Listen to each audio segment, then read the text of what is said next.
Social media is doing a little more than just changing these days.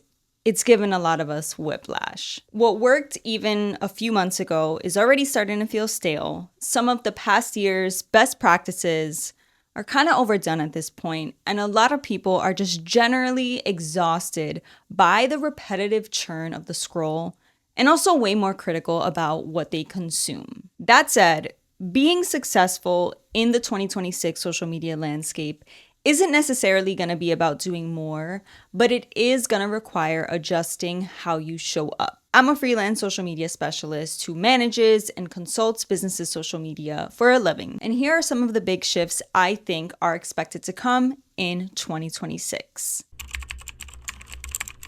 To start, I think lo-fi video content is going to absolutely beat video content that is overly produced and edited. If you were to open TikTok or any social media app right now and just scroll through your video feed, a lot of the videos you come across are going to have a lot of editing. Multiple transitions, a bunch of sound effects, moving text, etc. And while there's definitely a place for that editing style, I'm not saying, that it doesn't work or that you should do away with it. I do think we've reached a point where it's kind of overdone and people have become desensitized to it. I mean, that's literally why there's a whole conversation or an anti-trend consensus where people are mocking what's called low exposure editing and chicken Alfredo content because it is just so overly done. Big mom, no kids. It's basically a call out of any content that's extremely underexposed or uses quick cuts of aspirational lifestyle shots and also includes stovetop cooked meals, hence it being called low exposure and chicken Alfredo content. And it doesn't stop there either. People online are of course doing what they do and over dramatizing it even further by making these really exaggerated versions of that content. Oh my god, that flower is so cute. Wait.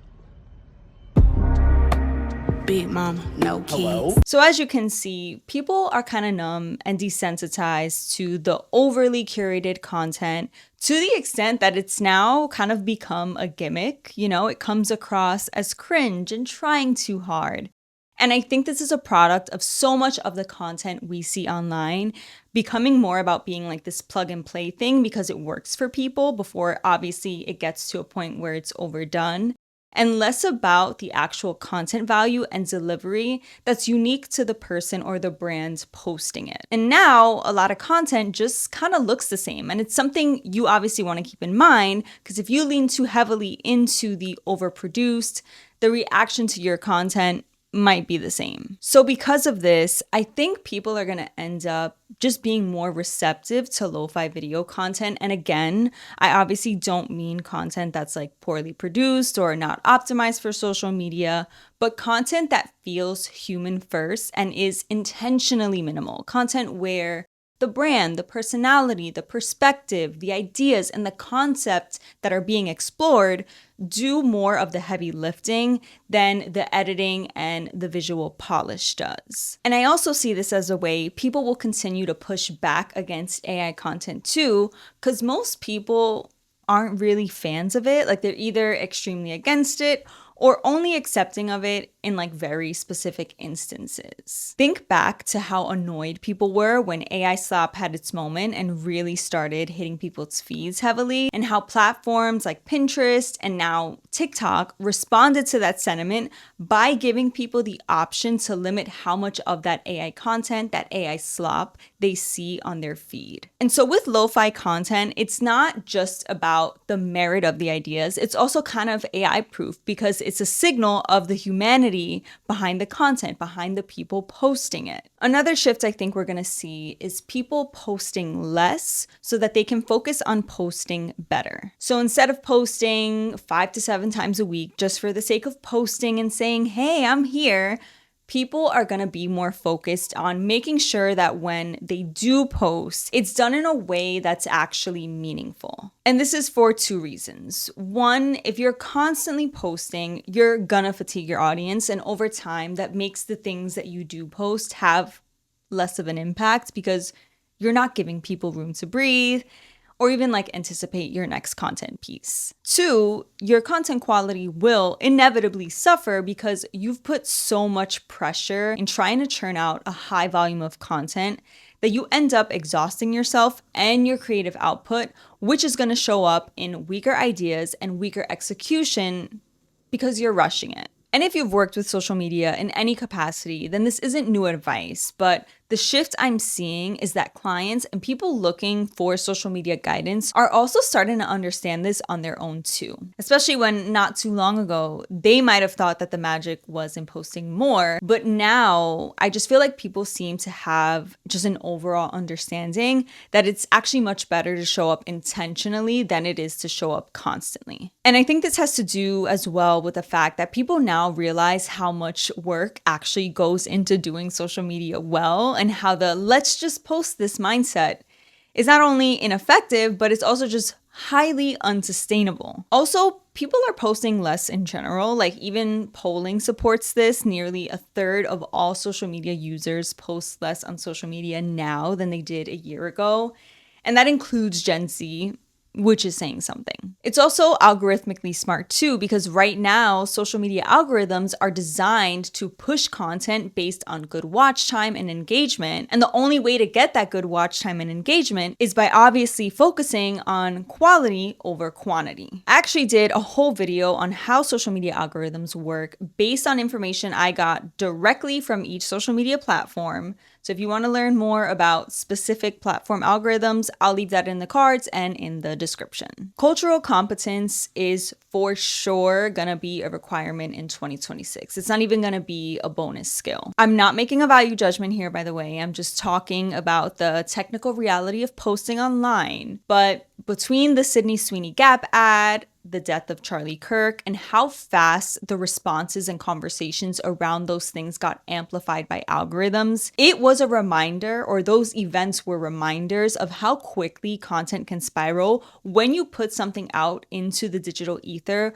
without considering things like context, timing, or how it's going to land with an audience. And this is why, no matter what kind of business or brand you are, landscape auditing is so important, and something I do with every one of my clients, because if you're going to be sharing content that is representative of your brand, you also need to know the temperature of your niche and industry before you hit post. And at this point, everybody knows that there's always going to be a reaction to any type of content that you post online. But I think now, especially, people are going to really start to consider if what they're posting could either create noise or amplify existing noise or contribute something that they think is genuinely valuable in earnest. It's something I even think about when I'm putting together my videos for this channel, because as someone who talks about social media itself and also social media trends, some of the topics I cover are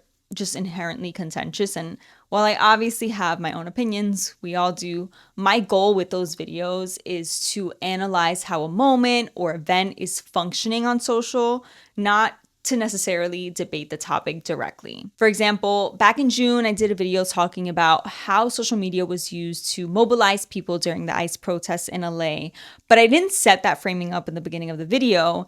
And so the comment section of it ended up getting just so hostile that I actually had to close it. Then a week later, I did a video about social media's role in Zohran Mamdani's win, but I made sure to state at the beginning of that video that while obviously respectful conversation is always welcome, my goal wasn't to debate the politics of his campaign, but rather analyze how social media moved it forward.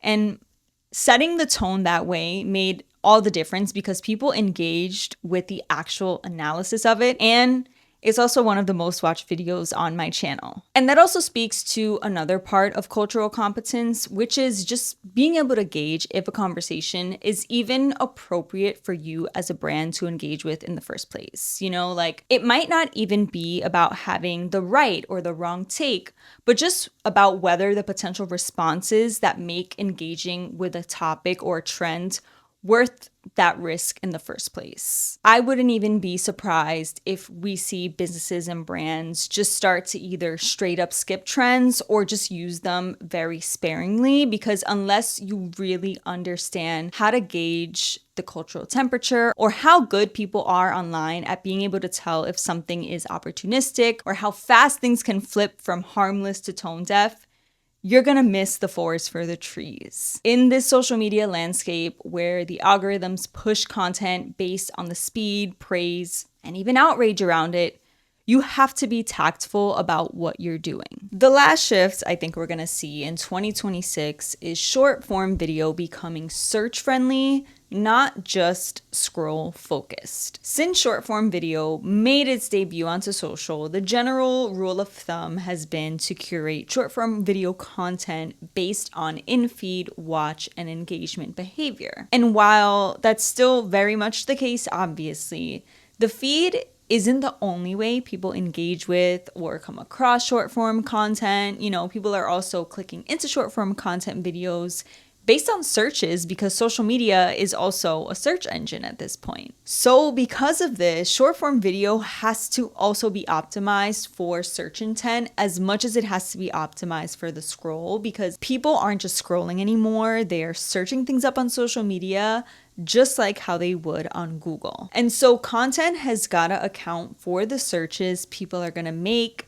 the answers that they're looking for, and its utility. It's got to be put together with the expectation that it might still show up and get views for a long time, even after it's done with its initial algorithm push. We're at a point in social where short form video content doesn't really have a set shelf life because it's getting indexed and has the potential to show up over time. So the content creation mindset for short form on social can't just be, is this going to get people's attention? It's also got to be, is this going to be a good enough answer to someone's search related to this topic or niche later on down the line as well? And that shift in mindset from just focusing on attention to also focusing on intent is going to separate content that does well for a short window and content that lasts for the long run. Well, those are my predicted social media shifts for 2026. If you made it this far, thank you so much for watching. My name is Crystal, and I'm a freelance social media specialist covering all things social. So topics like this, news, culture, and 101s. If that's something you're interested in, hit that subscribe button because there's more to come. Till next time.